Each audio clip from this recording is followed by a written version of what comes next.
যদি আপনি শেয়ার মার্কেটের দুনিয়াতে নতুন হয়ে থাকেন, সবেমাত্র শেয়ার মার্কেটে ট্রেডিং করা শুরু করেছেন বা শেয়ার মার্কেটে ইনভেস্ট করা স্টার্ট করেছেন, তাহলে একটা জিনিস আপনাকে নিশ্চয়ই কনফিউজ করেছে, আর সেটি হলো এটি ক্যান্ডেলস্টিক।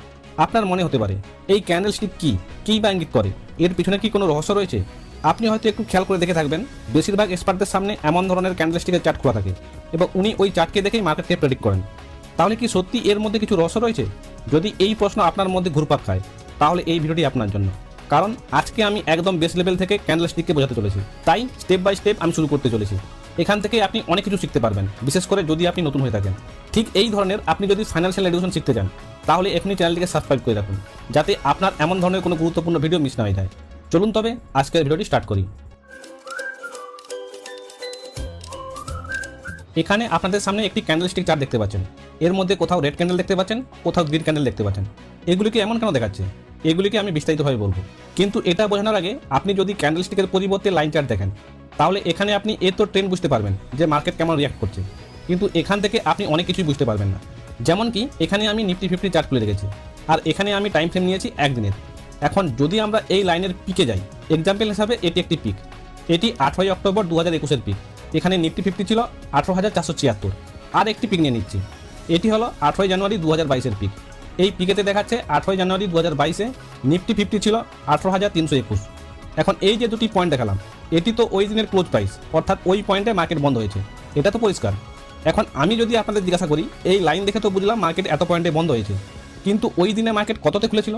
অর্থাৎ ওই দিনের মার্কেট যখন খুলেছিল তখন কততে খুলেছিল? দেখুন এই লাইন চার্ট তো সেটা বলছে না, তাই না? এটা গেল ফার্স্ট কোশ্চেন। এইবার এই লাইন চার্ট দেখে যদি জিজ্ঞাসা করা হয় ওই দিনের হাই কত ছিল, অর্থাৎ ওই দিন নিফটি 50 উপরের দিকে কতটা গিয়েছিল, দেখুন এই লাইন চার্ট তো এটাও দেখাচ্ছে না, তাই না? এটা গেল সেকেন্ড কোশ্চেন। আবার এই চার্টে যদি জিজ্ঞাসা করা হয় ওই দিনের লো কত ছিল, অর্থাৎ ওই দিন নিফটি 50 কতটা নিচের দিকে গিয়েছিল, সেটাও তো এই লাইন দেখাচ্ছে না, তাই তো? উদাহরণ হিসাবে এখানে যে আমরা দুটো পিক নিয়েছিলাম, সেখান থেকে তো এই তিনটি জিনিসকে বুঝতে পারছিলেন না। এখন আপনি ইমিডিয়েটলি বুঝতে পারবেন যদি আমরা এই চার্টকে পাল্টে ক্যান্ডেলস্টিক চার্টে ওপেন করে দিই। দেখুন এখানে আবার আমরা ক্যান্ডেলস্টিক চার্টে এসে গেছি। এখানে লক্ষ্য করুন 8ই অক্টোবর 2021-এ নিফটি 50 বন্ধ হয়েছিল 18,476 পয়েন্টে। এই পয়েন্টটাই আপনি লাইন চার্টে দেখেছিলেন, মনে পড়ছে? আচ্ছা, এটা তো বোঝা গেল ওই দিন 18,476 পয়েন্টে মার্কেট বন্ধ হয়েছে। এইবার জেনে নিই তাহলে মার্কেট কততে খুলেছিল। এটাই আমার ফার্স্ট কোশ্চেন ছিল, তাই তো? দেখুন ওই দিন মার্কেট ওপেন হয়েছিল 18,558 পয়েন্টে। আচ্ছা, এটা বোঝা গেল। এইবার সেকেন্ড কোশ্চেন ছিল ওই দিন নিফটি 50 কত হাইতে গিয়েছিল। এটা আপনি কয়েক সেকেন্ডে বলতে পারবেন। আপনি ক্যান্ডেলস্টিকের যে আপার শ্যাডো তৈরি হয়েছে তার টপে চলে যান, 18,552, এটাই ছিল ওই দিনের হাই পয়েন্ট। এইবার আসি থার্ড কোশ্চেনে, তাহলে ওই দিনের লো কত ছিল? এটাও আপনি কয়েক সেকেন্ডে বলতে পারবেন। আপনি ওই ক্যান্ডেলের যে লোয়ার শ্যাডো তৈরি হয়েছে তার লোতে চলে যান, 18,430, এটাই ছিল ওই দিনের লো পয়েন্ট। এখন আপনি হয়তো ভাবছেন এই আপার শ্যাডো লোয়ার শ্যাডো জিনিসটি কি, আর এই রেড গ্রিন ক্যান্ডেলই বা কেন দেখাচ্ছে? তাহলে দেখুন, ধরুন এটি একটি ক্যান্ডেল যা আজকের সারাদিনের মার্কেট খোলা থেকে মার্কেট বন্ধ হওয়া পর্যন্ত এই ধরনের ক্যান্ডেল তৈরি হয়েছে। এখন এই ক্যান্ডেলের এটিকে বলা হয় বডি, আর এখান থেকে উপরের দিকে যে সরু অংশ বেরিয়েছে এটাকে বলা হয় আপার শ্যাডো, এবং এখান থেকে নিচের দিকে যে সরু অংশ মতো বেরিয়েছে এটিকে বলা হয় লোয়ার শ্যাডো। এটি রেড এবং গ্রিন দুটো ক্যান্ডেলের পক্ষেই প্রযোজ্য, কিন্তু এখানে রেড ক্যান্ডেল এবং গ্রিন ক্যান্ডেলের মধ্যে একটি জায়গায় পার্থক্য রয়েছে, আর সেটি হলো ওপেন প্রাইস এবং ক্লোজ প্রাইস। এখানে ভালো করে বুঝুন, এটি একটি গ্রিন ক্যান্ডেল, এটি এর বডি, এটি হলো আপার শ্যাডো, আর এটি হলো লোয়ার শ্যাডো। এটা তো ক্লিয়ার? ওকে।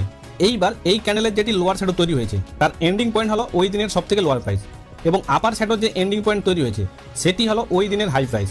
এটা তো বুঝতে পেরেছেন। এইবার গ্রিন ক্যান্ডেলের যে বডি তার এই পোর্শনটি হলো ওই দিনের ওপেনিং প্রাইস, আর বডির এই পোর্শনটি হলো ক্লোজ প্রাইস। অর্থাৎ গ্রিন ক্যান্ডেলের বডির নিচে থাকে ওপেনিং প্রাইস আর বডির উপরে থাকে ক্লোজিং প্রাইস, কিন্তু রেড ক্যান্ডেলের ক্ষেত্রে বডির উপরের অংশটি হয় ওপেনিং প্রাইস এবং বডির নিচের অংশটি হয় ক্লোজ প্রাইস, অর্থাৎ গ্রিন ক্যান্ডেলের উল্টো। যেটা গ্রিন ক্যান্ডেল সেটাকে বুলিশ ক্যান্ডেলও বলা হয় থাকে, অর্থাৎ মার্কেট উপরের দিকে গেছে, এবং যেটি রেড ক্যান্ডেল সেটাকে বিয়ারিশ ক্যান্ডেলও বলা হয় থাকে, অর্থাৎ মার্কেট নিচের দিকে গেছে। তো এটাই হলো ক্যান্ডেলস্টিকের সম্বন্ধে বেসিক ডিটেলস। কিন্তু এখানে যে বিভিন্ন ধরনের প্যাটার্নস তৈরি হয় সেটার সম্বন্ধে পরবর্তী ভিডিওতে ডিসকাস করব।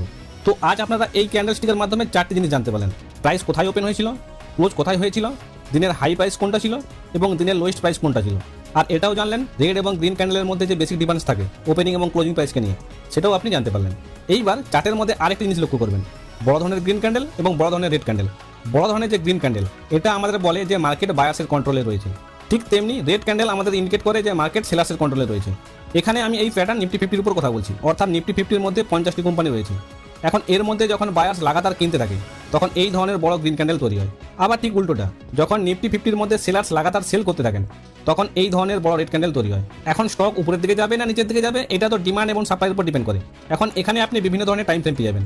এই টাইম ফ্রেমও অনেকটাই ম্যাটার করে যে আপনি কোন টাইম ফ্রেমে দেখছেন। যদি আপনি লং টার্মের জন্য ইনভেস্টমেন্ট করছেন তাহলে আপনি ডেলি টাইম ফ্রেম, উইকলি বা মান্থলি টাইম ফ্রেমও দেখতে পারেন। কিন্তু যদি আপনি ইন্টারডে করেন তাহলে আপনার 5 মিনিট, 10 মিনিট, 15 মিনিট, 3 মিনিট আলাদা আলাদা টাইম ফ্রেমে দেখার প্রয়োজন পড়ে। মোটামুটি ক্যান্ডেলস্টিকের সম্বন্ধে বেসিক ইনফরমেশন আজ আমি আপনাদের সাথে এই ভিডিওতে ডিসকাস করার চেষ্টা করলাম। পরবর্তী ভিডিওতে এই ক্যান্ডেলের যে বিভিন্ন ধরনের প্যাটার্ন হয়ে থাকে তাকে নিয়ে ডিসকাস করব। যদি আপনি এই ক্যান্ডেলস্টিককে ধাতস্থ করতে পারেন তাহলে শেয়ার মার্কেটে যে লস হয়ে থাকে সেটার হাত থেকে বাঁচতে পারবেন। আই হোপ আজকের ভিডিওটি আপনাদের ভালো লেগেছে।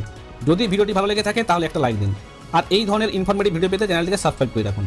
আজ তবে এই পর্যন্তই, আপনাদের সাথে দেখা হচ্ছে নেক্সট ভিডিওতে। ভিডিওটি সম্পূর্ণ দেখার জন্য ধন্যবাদ।